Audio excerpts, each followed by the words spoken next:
I wish someone had told me this earlier. I wish someone had sat me down and said, the emotions you are not feeling, don't disappear. They don't get tired of waiting. They don't eventually give up and leave. They go into the body. And the body, your body, my body, will find a way to make you stop, eventually, one way or another. I never thought it would hit me this hard. I knew I was carrying things. I think I always knew, but I had no idea what it was quietly doing on the inside. That's what this is about. What you are seeing right now is a cob wall. Clay, sand, straw. I mix it with my feet. I press it in with my hands, work it with my hands, layer by layer. It's a slow work, old work, the kind of work that asks you to be completely present or you make mistakes.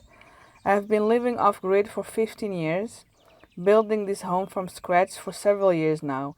And if you've been here before, you know this channel has mostly been about that, the building, the land, the practical reality of living this way. That's changing. Not because the building stops, you can see the building continues. But something else is happening alongside it now that I think is more important to talk about, and I've been quiet about it for too long. So this is me, stopping being quiet. I came to this life because I wanted something real.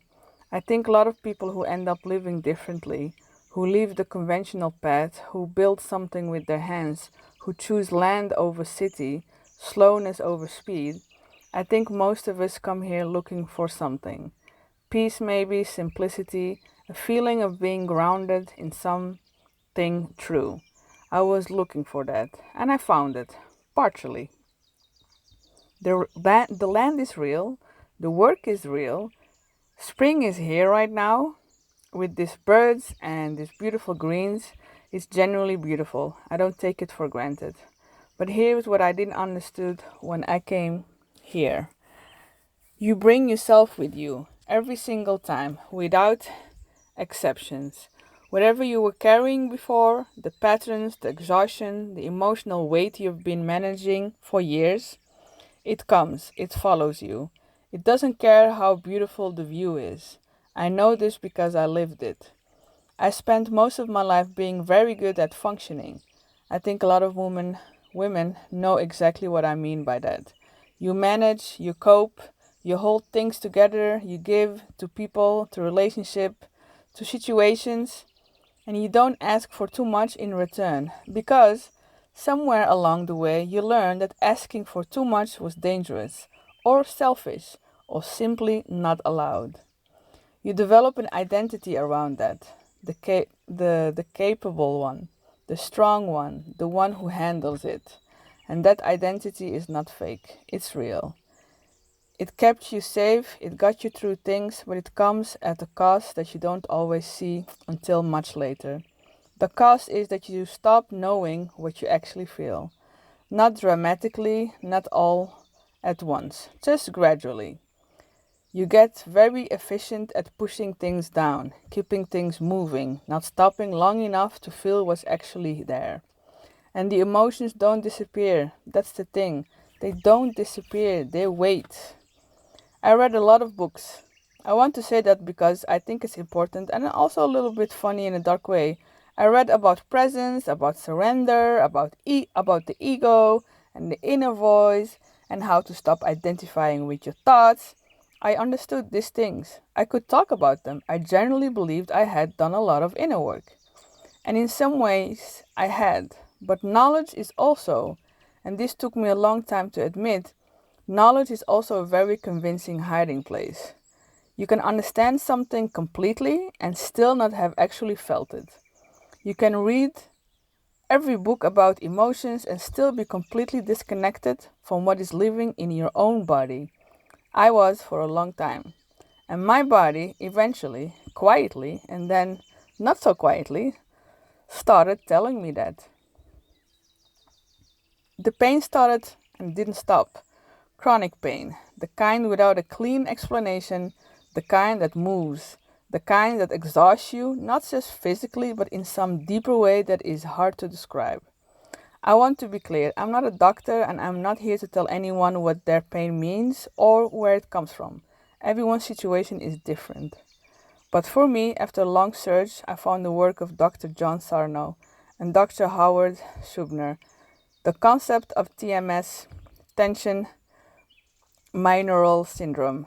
The idea that the body can generate very real physical pain as a response to suppressed emotions, not imagined pain, real pain with a different origin than we expect. When I read about it, I recognized myself immediately. Not because the pain wasn't real, it was completely real, but because the personality description, the type of person who develops this, felt like reading about myself. The people pleaser, the one who gives everything, the one who holds it all together on the outside while something else is happening underneath. I want to talk about something I always knew was there but never thought I need to look at. The anger, the rage underneath. It wasn't a secret to me. I knew it was there. I could feel it sometimes and in certain moments. But I think I just assumed this is how I am. This is just part of me. This is normal. Everyone carries something like this.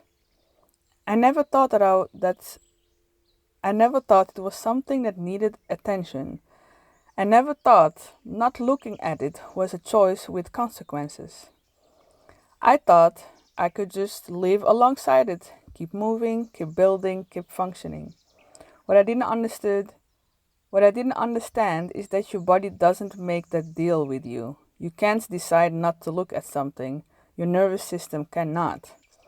So here I am, building a home with my hands, which is real, and I love it, and it's not going anywhere. And also beginning finally to build something on the inside that I have been avoiding for the most of my life. That's what this channel is going to be about now. Not tutorials, not tips, just not a perfect picture of off-grid life. Just this, the real version. The version where the location is beautiful and the internal work is uncomfortable, and sometimes those two things exist at the same time, and that's just what it is. I am 49-year old. I'm going through perimenopause, and I'm living with chronic pain that I'm learning to understand differently. I have been with my partner Danielle for 20 years, living this off-grid life for 15 of them, and even with all that, with all the beauty of what we have built together, I'm only now starting to go inward in a way that is actually honest. That's not a failure. I have to stop seeing it as a failure. It's just late, and late is not too late. The wall is getting rebuilt layer by layer. Maybe I'm too. So before I go, I'm genuinely curious. Does any of this sound familiar to you? Have you ever changed something big in your life, moved, rebuilt, started over, and found that what you were carrying just came with you anyway? Or maybe it showed up in your body in ways you didn't expect I couldn't explain. I would really love to hear your experience. How does this land on you? How are you dealing with your own journey of understanding? Leave it in the comments. I will be reading everything. Bye for now.